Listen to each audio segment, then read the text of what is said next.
Subhanallah walhamdulillah wa la ilaha illallah. Assalamualaikum warahmatullahi wabarakatuh.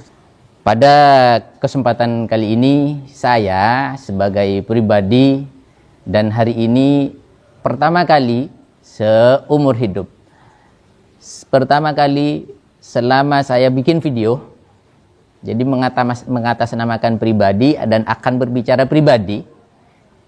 Dan ini pertimbangannya adalah bagaimana saya harus menjaga nama baik yang sudah dicemarkan, kemudian nama baik banyak orang, terutama nama baik dakwah, nama baik pesantren, kemudian nama baik agama.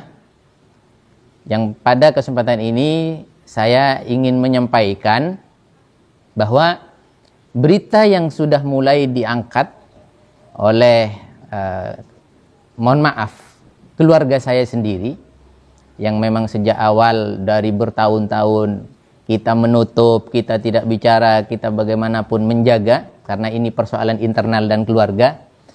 Namun hari ini terpaksa kita buka, kita beberkan semuanya untuk menghilangkan syak, kemudian menghilangkan prasangka-prasangka yang sifatnya negatif dan merugikan terhadap dakwah dan Islam. Saya akan berbicara, bukan berarti saya harus menghibah, bukan harus menjelekkan, ya tanda kutip, ibunya anak-anak saya sendiri.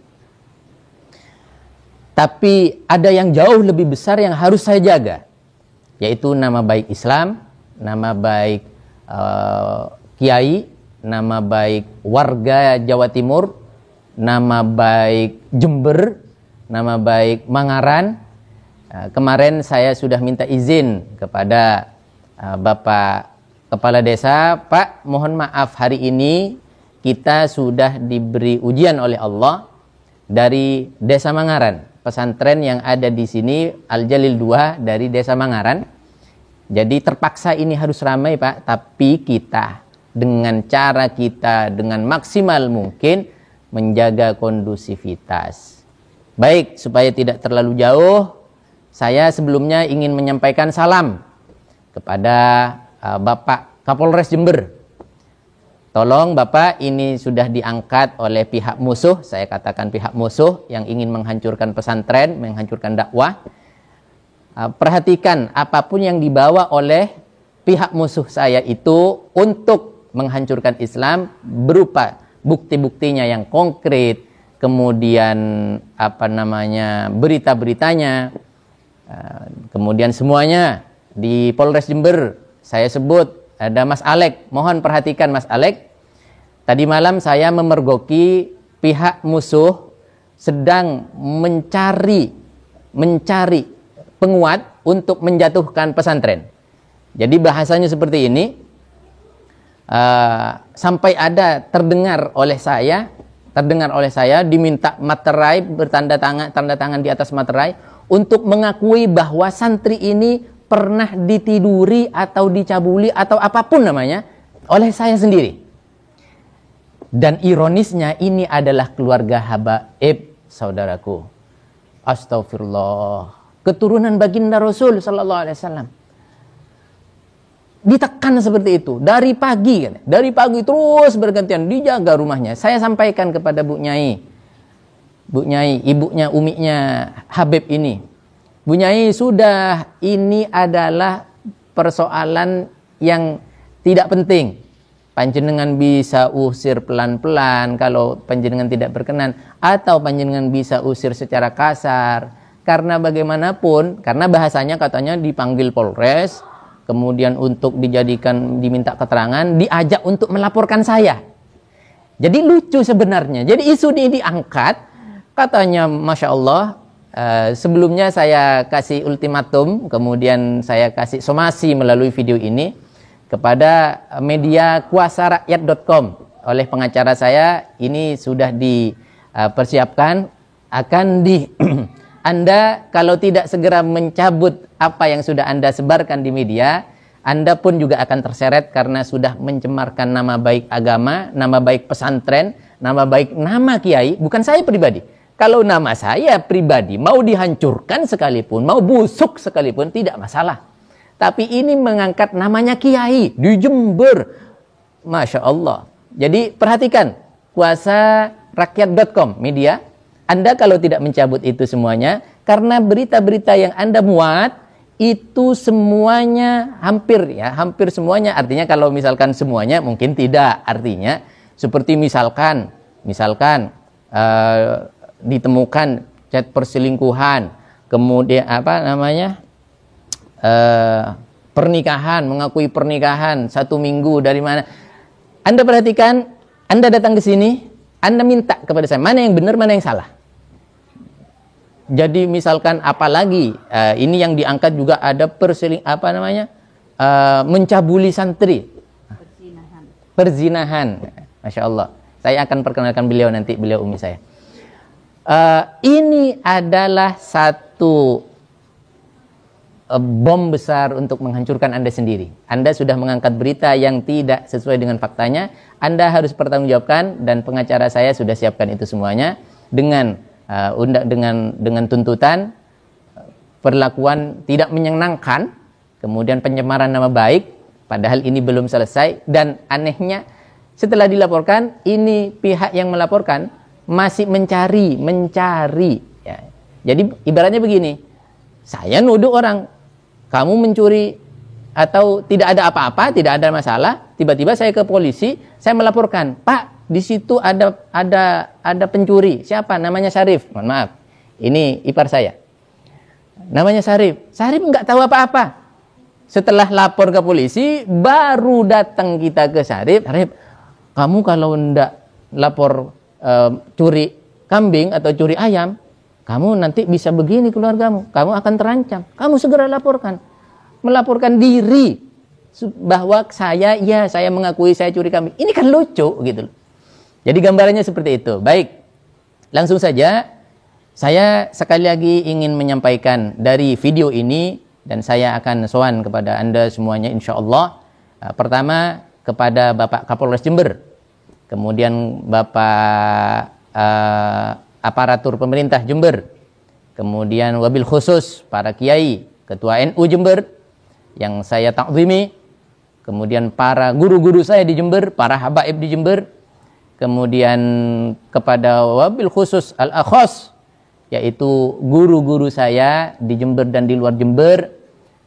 Al-Fakir mohon maaf karena sudah teledor menjaga amanah, menjaga kondusivitas, sehingga muncullah fitnah semacam ini. Dan ini adalah kelemahannya Al-Fakir. Al-Fakir mohon maaf. Kami hari ini akan buka seterang-terangnya, sejelas-jelasnya sebagai klarifikasi bahwa berita itu adalah berita bohong dan fitnah. Baik, saudara kaum muslimin dimanapun berada, jadi intinya pesantren yang kita bangun ini adalah pesantren yang diwariskan oleh leluhur-leluhur saya, kakek nenek saya, dan saya hari ini ada di Jember. Saya kelahiran di Sumeneb, dari keluarga dari beliau Nyi Tamami. Beliau kita buka untuk seperti yang tadi saya sampaikan sedetail mungkin. Beliau cucu ke-41 dari Sayyidatina Fatimah Zahra binti Rasulullah sallallahu alaihi wasallam dari jalur Sunan Kudus. Dan ini adalah keluarganya Ke Syarbini Salihuddin bin Abdul Jalil dari Madura, dan namun dakwahnya dulu di Jawa. Itu awalnya kenapa Al-Jalil ini ada di Jember, ada di Jawa, dan ini baru-baru ini karena kita melanjutkan dari Sumeneb, dari Madura.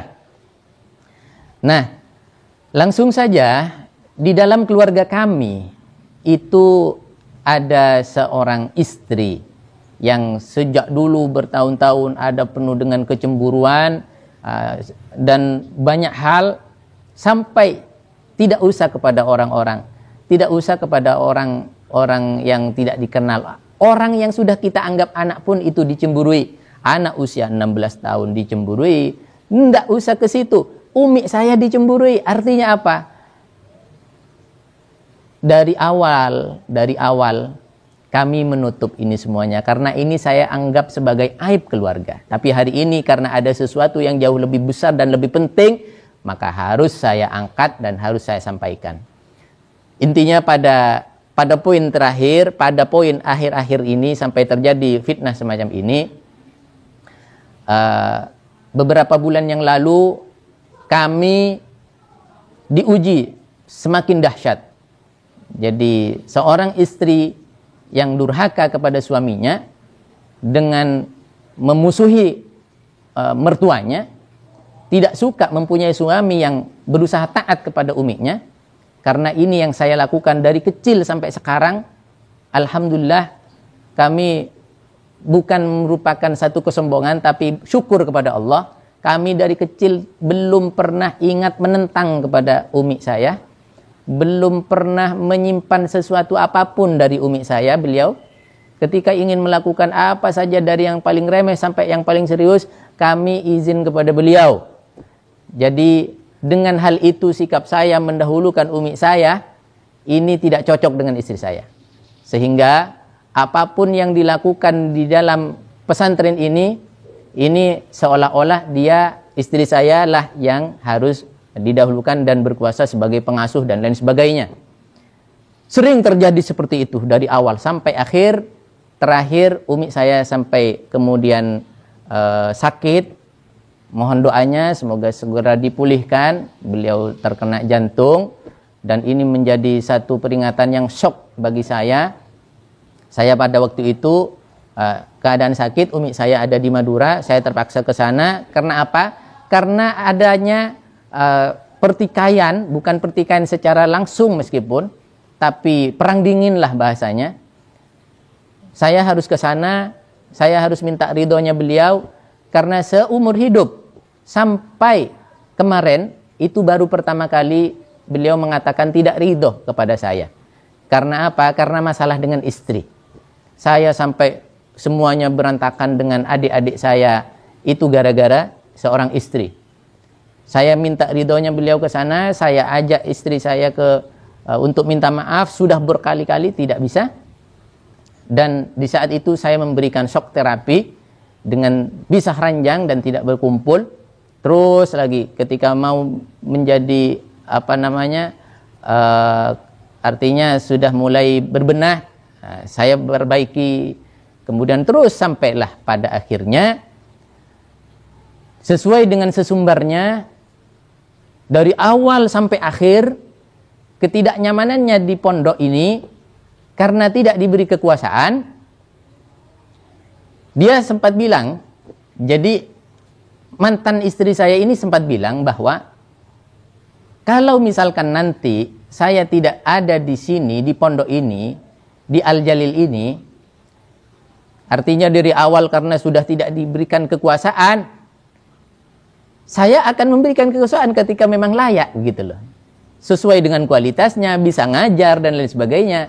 Kebetulan kita di pesantren di sini untuk putri terutama ini tidak ada pengasuhnya. Sehingga artinya tidak ada pengasuhnya yang bisa ngajar, yang bisa mendampingi. Bukan malah memusuhi, dikit-dikit santri mau diusir, dikit-dikit santri mau dikembalikan.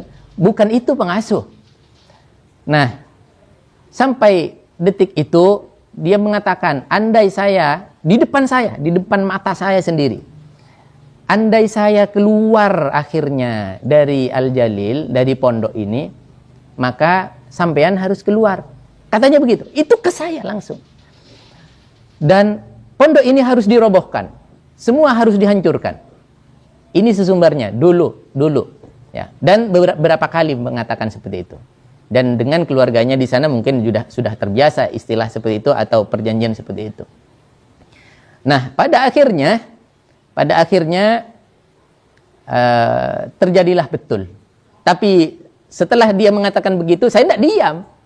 Saya mengatakan bahwasanya, oh maaf, istriku ini bukan bahasanya seorang istri pada suami, tapi ini bahasanya musuh terhadap lawannya. Kalau saya keluar dari pondok, panjenengan harus keluar, dan pondok ini harus hancur, harus dirobohkan.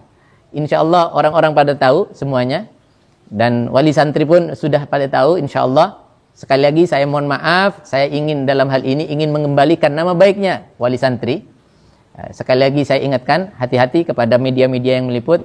Nama-nama Anda sudah saya catat, artinya Anda mari baik-baik, ini demi menjaga agama dan Islam. Baik, langsung. Nah, banyak kesempatan-kesempatan untuk bagaimana caranya menghancurkan saya. Contoh, artinya dengan cara lahiriah, dengan cara batin, pergi ke dukun. Saya tidak akan berbicara kalau tidak ada fakta. Umi sendiri saya memergoki, kemudian santri saya memergoki, kemudian wali santri, alumni saya memergoki, alumni memergoki. Dia datang ke dukun, entah mau dikasih apa. Di kamar ada gula, ada misalkan. Ini pun memergoki mon wali santri, minta akar. Eki. Jadi ada macam-macam lah yang diminumkan kepada saya. Entah apa namanya, saya tidak tahu. Apa saya mau dibuat supaya saya gendeng atau supaya bodoh atau bagaimana. Tapi saya tidak jadi peduli. Saya menyampaikan kepada Umi jangan khawatir. Saya sudah dimondokkan, saya sudah didoakan kiai oleh guru-guru saya. Tanda-tandanya saya dikena atau bisa masuk ilmu hitam kepada saya, meledak kepala saya. Ini ada Umi. Saya sering untuk meyakinkan beliau juga. Dan pada kesimpulannya terjadilah apa yang terjadi. Artinya dia punya kesempatan untuk menghancurkan saya di waktu itu, di detik itu. Padahal 1 atau 2 jam sebelumnya kami masih ada di kamar dan saya tidur di kamar bersama beliau, bersama istri saya, bersama anak saya. Tidak ada apa-apa. Tapi berhubung ada kesempatan untuk kemudian menjatuhkan saya, mungkin ini sudah skenario, sudah dilakukan, dipersiapkan dari dulu, sampai kemudian mendapatkan kesempatan, jadilah. Lalu dengan kebiasaan saya ketika mengevaluasi santri, dia tidak cocok. Kemudian saya ada di situ, dikabarkan ada pintu rahasia. Pintu rahasia bagaimana? Semuanya pada tahu. Yang bikin sudah tahu semuanya, santri tahu semuanya, keluarga tahu semuanya. Itu pintu untuk saya supaya bisa ngajar di waktunya hari Rabu kepada putri. Kalau misalkan saya lewat jalannya putri, saya akan lewat di depannya kamar putri, saya akan lewat di depannya kamar mandi putri, saya akan lewat di halamannya putri. Itu tidak mungkin. Ya, jadi kalau lewat depan langsung tembus ke musholla. Jadi pintu itu pintu musholla umum, meskipun di Madura dimanapun biasa. Jadi pintu di belakang, kemudian samping, bahkan kanan kiri kadang ada pintu. Seperti di masjid-masjid, di mihrab juga seperti itu. Jadi langsung masuk, langsung saya duduk di depan dan dan terus di sana ada santri untuk saya ajari mengaji. Kajian kitab biasanya. Nah, ini semuanya adalah kesempatan dia untuk memelintir. Dan sampai detik ini kemudian ada sampai katanya mengatakan saya mengaku sudah menikahi ustadzah 1 minggu. Perhatikan, kita akan buktikan di pengadilan. Anda semuanya cooling down dulu, jamaah semuanya, umat Islam semuanya cooling down dulu. Kita tunggu di pengadilan sampai mana dia membawa bukti. Dan saya akan bersusumber hari ini kepada Anda semuanya. Andaikan dia punya bukti untuk apa yang dikatakan, entah itu namanya pencabulan, entah itu namanya penggerbekan atau apapun namanya, kalau ada, bahkan dia mengatakan katanya kepada pihak-pihak yang diteror, dia mempunyai video saya, kalau ada, saya ambil video itu, saya beli 100 juta, kemudian setelah itu, kalau bukti-bukti itu ada di meja hijau di pengadilan, saya siap jalan jongkok dari Jember ke Jakarta. Kalau perlu saya jalan jongkok telanjang bulat lagi. Saya serius berbicara ini. Jadi kepada Anda semuanya, terutama kepada umat Islam, cooling down. Dan ini adalah pernyataan saya, dan sampai detik ini saya sudah sangat-sangat cukup menahan diri untuk berbicara, mengeluarkan pendapat ini aib menurut saya, aib keluarga, namun semoga dimaklumi. Dan sekali lagi, aib saya tidak apa-apa, kejelekan saya tidak apa-apa. Yang penting nama baik agama, nama baik pesantren itu masih terjaga dengan apapun saja. Saya bisa hancur, saya bisa lebur, saya bisa jadi apapun saja demi agama saya, demi apapun yang menjadi tanggung jawab saya, amanah dari kakek-kakek saya untuk dipegang baik-baik turun-temurun. Saya menyatakan dari awal sampai akhir, dari apa yang disampaikan di dalam media-media itu, saya akan bersumpah hari ini di depan umi saya, di depan orang yang melahirkan saya, dari kecil sampai sekarang, wallahi wan nabi war rasul, dan demi agama, demi masa depan saya, itu dusta. Itu dusta, itu fitnah. Dan untuk lebih jelasnya, lebih detailnya kita tunggu di pengadilan. Dan sebagai penutup, saya sudah menyampaikan.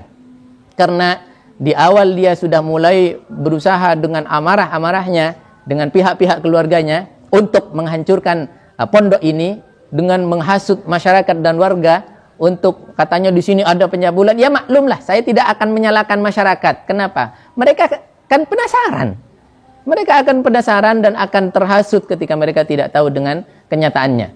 Maka saya hari ini menyatakan siap menyelesaikan, siap perang sampai ke akar-akarnya, sampai titik darah penghabisan demi nama baik pesantren, demi nama baik agama.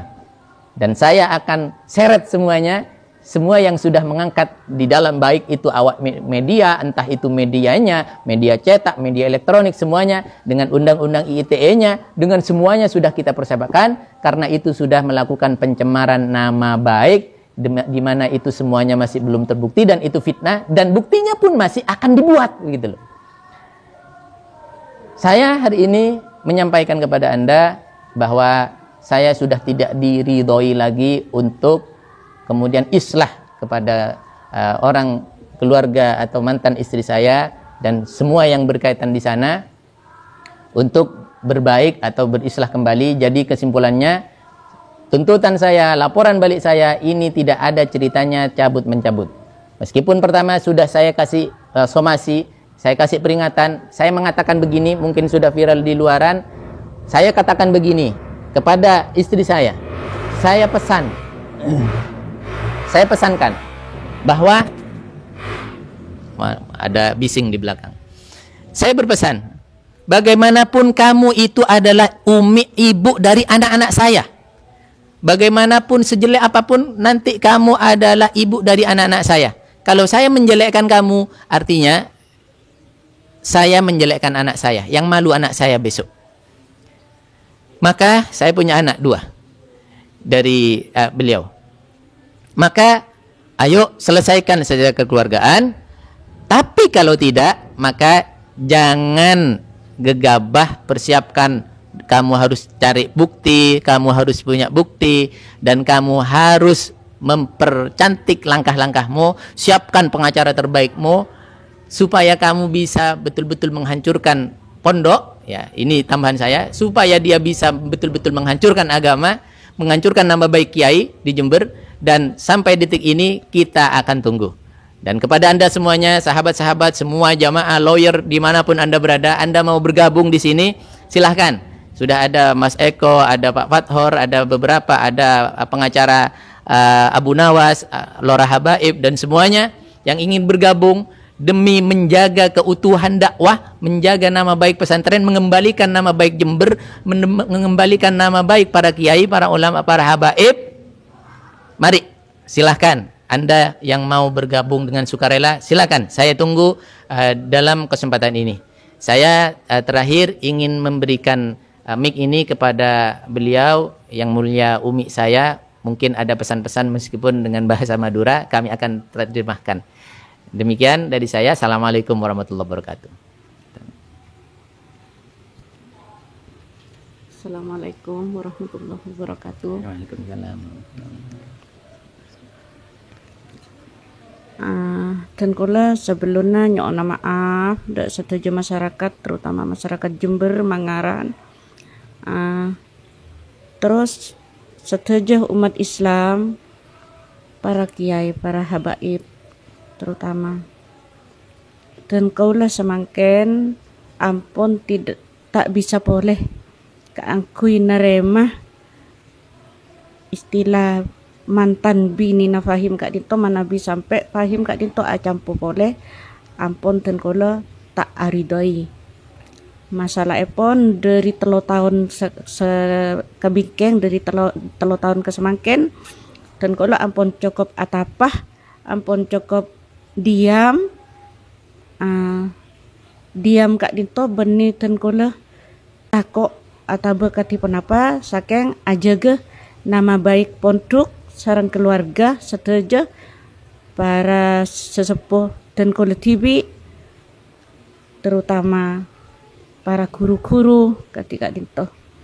Jadi semakin ampun dan kole ampun tak bisa kaangkui bagus antara nafahim sarang keluarga kak disa terutama sarang sebini mantan sebini polai pon kak dinto ampun sangat keterlaluan menurut badan kaula kak dinto kurang lebihna dan kole nyona maaf saya sobung batas epon ben nyona sepora dak sedaja warga Jember Mangaran dak sedaja para kiai para habaib sedaja atas kejadian kak dinto korang saya kak dinto. Assalamualaikum warahmatullahi wabarakatuh.